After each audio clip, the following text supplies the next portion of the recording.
客家人遍布全球，就像种子散落在各地。异乡的水土、气候必须努力适应，才能生根、发芽、成长、茁壮。这是在地化的过程，也是海外客家奋斗的写照。由此开枝散叶，遍地开花，最终结成全球化的果实。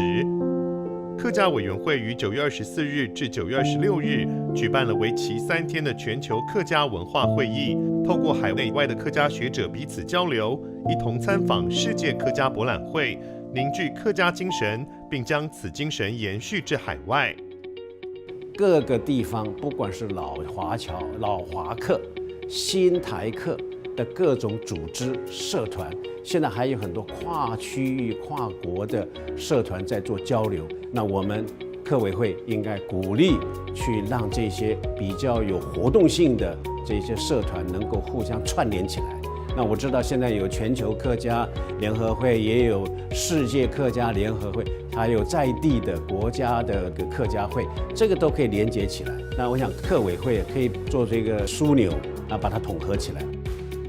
过去客家的这个全球性的聚会或是区域性国家的聚会，那强调的主题大概都是团结，但是这一届我们的主题是落地生根。那落地生根呢，就是看看我们在每一个国家，我们成为怎么样的一个公民，我们跟其他族群的关系是什么，我们对当地社会国家的贡献是什么。我们不只是全球的客家人团结，我们在不同的国家也认同那个国家，认同脚下的那一块土地，跟当地的人民一起打拼。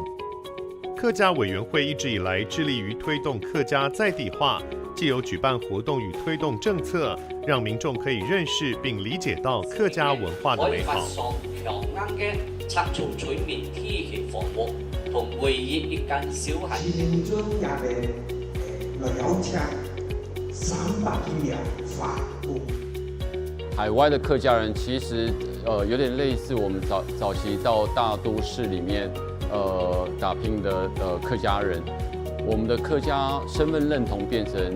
有一点隐性了，所以说我们一直在积极透过海外的各个地方的客属会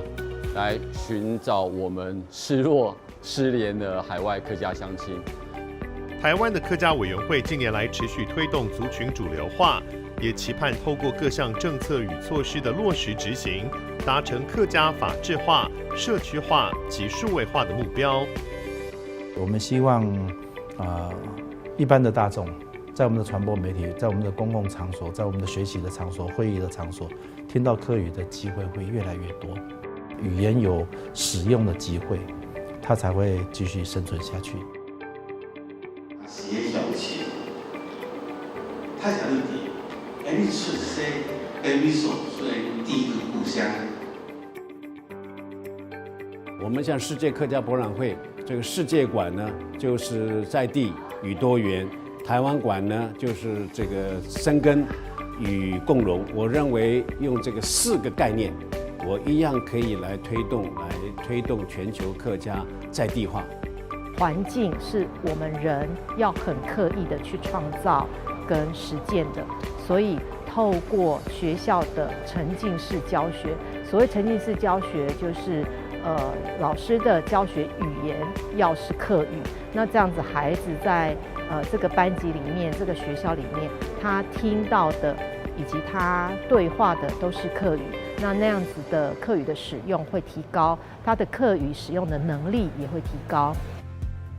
透过这一次的全球客家文化会议，聚集了各地的客家学者互相交流意见，受到外来文化冲击，依然屹立不摇，努力开枝散叶，将客家文化散播到全世界，让客家文化生生不息，一直流传下去。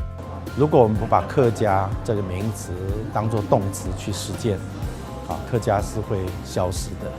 客家是会没落的，客家会慢慢的无法再骄傲。所以，只有我们骄傲的当客家人去实践客家的认同，延续客家的语言文化，